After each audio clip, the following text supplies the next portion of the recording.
Halo, apa kabar? Semoga semuanya sehat, panjang umur, dan diberikan rezeki yang melimpah. Amin. Untuk kali ini, Kasih Kabar akan mengabarkan dari dunia infotainment Indonesia. Kabar berita menghebohkan, Profesor Mahfud MD akan nikahi Bunga Citra Lestari. Begini reaksinya.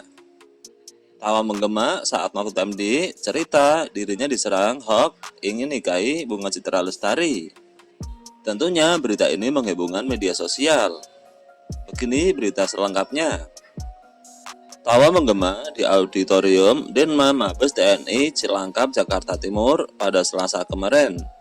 Ketika Menteri Koordinator Bidang Politik Hukum dan Keamanan Mahfud MD selaku PLT Menteri Kominfo bercerita tentang pengalamannya diserang hoax. Saat itu, Mahfud MD tengah menyampaikan beberapa contoh hoax baik yang menyerang dirinya maupun institusi TNI dan Polri. Satu di antaranya adalah hoax yang menyebutkan dirinya ingin menikahi penyanyi Bunga Citra Lestari. Tapi ada juga di digital yang kayak begini. Mahfud MD ingin menikahi Bunga Citra Lestari. Begitu kata Mahfud MD disambut tawa hadirin. Saya kenal juga kagak, kata Mahfud MD yang juga tak bisa menahan tawanya. Ia lalu menceritakan duduk perkaranya. Ketika itu, Bunga Citra Lestari belum lama ditinggal wafat oleh suaminya almarhum Ashraf Sinclair. Mahfud MD mengatakan Bunga Citra Lestari menjadi rebutan ketika ia tengah menjanda. Lalu, tiba-tiba orang dari Medan ingin nikahi juga. Tapi, kepalanya diganti kepala saya ya Pak. Coba kalau orang itu, lalu orang itu banyak yang dikirim. Pak, saya nunggu undangannya ya. Begitu di antara salah satu komentar netizen. Wah, bapak ini sudah tua, seleranya tinggi juga. Macam-macam orang yang percaya itu. Begitu kata Mahfud MD menirukan komentar dari salah satu netizen. Dalam acara itu, Mahfud MD juga menyampaikan sebuah data terkait rendahnya tingkat literasi digital di Indonesia. Data dari Institute for Management Development atau IMD dalam World Digital Competitiveness Ranking, kata Mahfud MD menyatakan tingkat literasi digital masyarakat Indonesia ada di urutan ke-51 dari 63 negara. Meskipun pengguna internet di Indonesia banyak, kata dia, namun tingkat literasi digital masyarakat masih sangat rendah. Literasi digital yang dimaksudnya adalah memahami penggunaan, memahami risiko penipuan, memahami apa yang boleh dan tidak boleh dilakukan di dunia digital. Namun demikian, di sisi lain, ia menyampaikan ada kenaikan tingkat literasi digital masyarakat berdasarkan survei dari Indeks Literasi Digital yang dirilis oleh Kemenkominfo.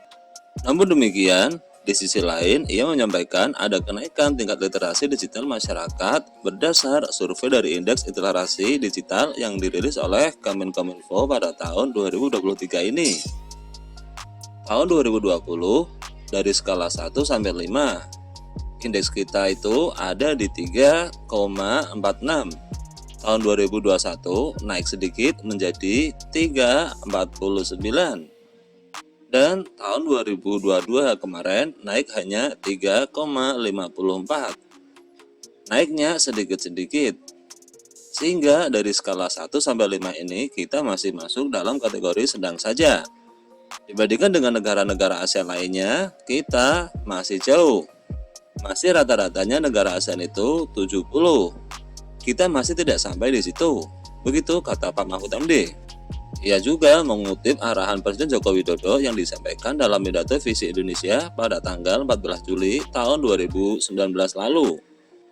Dalam pidatonya, kata Pak Mahfud MD, Presiden menekankan bahwa pada masa pemerintahan kedua Presiden Jokowi menekankan bahwa pada masa pemerintahan kedua pembangunan SDM akan menjadi salah satu misi utama. Dalam pidatonya, Profesor Mahfud MD mengatakan, Presiden menekankan bahwa pada masa pemerintahan kedua pembangunan SDM akan menjadi salah satu visi utama dan peluncuran program literasi digital nasional Indonesia makin cakap di digital pada tanggal 20 Mei tahun 2021. Itu adalah arahan yang diberikan kepada kita semua dari Bapak Presiden Joko Widodo. Begitu pungkas Profesor Mahfud MD. Nah, itulah kasih kabar yang dapat kami kabarkan untuk kali ini. Mudah-mudahan menjadi berita yang bermanfaat dan hiburan untuk semuanya. See you.